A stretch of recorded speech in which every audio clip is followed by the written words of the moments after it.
Welcome back. Cinema വാർത്താ മലയാളം. ആട് 3 ചിത്രത്തിൻ്റെ OTT റിലീസ് ഡേറ്റ് പ്രഖ്യാപിച്ചു. അതുപോലെ തന്നെ ജയസൂര്യയെ നായകനാക്കി കളങ്കാവൽ ചിത്രത്തിൻ്റെ ഡയറക്ടർ സംവിധാനം ചെയ്യുന്ന ചിത്രത്തിൻ്റെ ടൈറ്റിൽ ഇന്ന് അനൗൺസ് ചെയ്തു. അതിനെക്കുറിച്ചുള്ള അപ്ഡേറ്റുകളാണ് ഇന്നത്തെ വീഡിയോയിൽ. അപ്പോൾ സമയം കളയാതെ ആദ്യത്തെ ഒരു അപ്ഡേറ്റിലേക്ക് വരാം.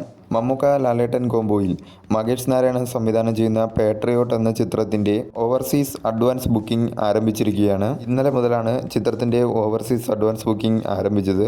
40 ലക്ഷത്തിന് മുകളിലാണ് ചിത്രത്തിൻ്റെ ഓവർസീസ് അഡ്വാൻസ് ബുക്കിംഗ് ഇപ്പോൾ കൗണ്ട് ചെയ്തുകൊണ്ടിരിക്കുന്നത്. മെയ് 1 ചിത്രം റിലീസ് ചെയ്യുന്നത്. ചിത്രം റിലീസ് ചെയ്യാൻ ഇനിയും ദിവസങ്ങൾ ബാക്കി നിൽക്കെ നല്ലൊരു ഓപ്പണിംഗ് ഡേ കളക്ഷൻ തന്നെ ഗൾഫ് മേഖലയിൽ നിന്ന് ലഭിക്കും എന്ന് തന്നെയാണ് ഇപ്പോഴത്തെ അഡ്വാൻസ് ബുക്കിങ്ങിലൂടെ മനസ്സിലാക്കാൻ സാധിക്കുന്നത്. സൂര്യയെ നായകനാക്കി RJ ബാലാജി സംവിധാനം ചെയ്യുന്ന കറുപ്പ് എന്ന ചിത്രത്തിൻ്റെ ഓഡിയോ ലോഞ്ച് ഡേറ്റ് ഇപ്പോൾ പുറത്തു വന്നിരിക്കുകയാണ്. ഏപ്രിൽ 26 ചിത്രത്തിൻ്റെ ഓഡിയോ ലോഞ്ച്. കറുപ്പ് ചിത്രത്തിൻ്റെ Kerala theatrical release IMP films ഏറ്റെടുത്തിരിക്കുകയാണ്. മെയ് 14 ചിത്രം റിലീസ് ചെയ്യുന്നത്. ജയസൂര്യയെ നായകനാക്കി ജിതിൻ K ജോസ് സംവിധാനം ചെയ്യുന്ന പുതിയ ചിത്രത്തിൻ്റെ ടൈറ്റിൽ ഇപ്പോൾ പുറത്തു വന്നിരിക്കുകയാണ്. മായൻ എന്നാണ് ചിത്രത്തിൻ്റെ ടൈറ്റിൽ. കുറുപ്പ്, കളങ്കാവൽ എന്നീ ചിത്രങ്ങൾക്ക് ശേഷം ജിതിൻ K ജോസ് സംവിധാനം ചെയ്യുന്ന ചിത്രമാണ് മായൻ. ജയസൂര്യ ഈ ചിത്രത്തിൽ പോലീസ് വേഷത്തിലാണ് എത്തുന്നത്. ചിത്രത്തിൻ്റെ മറ്റ് അപ്ഡേറ്റുകളൊന്നും ഇതുവരെയും പുറത്തു വന്നിട്ടില്ല.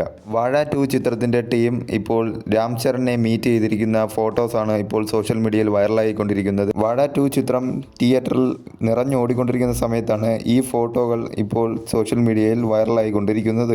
ഏവരും ആകാംക്ഷയോടെ കാത്തിരുന്ന ആട് 3 ചിത്രത്തിൻ്റെ OTT റിലീസ് ഡേറ്റ് ഇപ്പോൾ പ്രഖ്യാപിച്ചിരിക്കുകയാണ്. ചിത്രം മെയ് 1 C5 എന്ന OTT പ്ലാറ്റ്ഫോമിലൂടെ OTT റിലീസ് ചെയ്യുന്നതായിരിക്കും. 2026 വമ്പൻ ബ്ലോക്ക് ബസ്റ്ററിലൊന്നാണ് ആട് 3. മാധവ് സുരേഷ്, ഷൈൻ ടോം ചാക്കോ എന്നിവർ അഭിനയിക്കുന്ന അംഗം അട്ടഹാസം എന്ന ചിത്രത്തിൻ്റെ സെൻസറിങ് കഴിഞ്ഞിരിക്കുകയാണ്. ചിത്രത്തിന് A സർട്ടിഫിക്കറ്റാണ് ലഭിച്ചിരിക്കുന്നത്. മെയ് 8 ചിത്രം തിയേറ്ററുകളിലേക്ക് റിലീസ് ചെയ്യുന്നത്.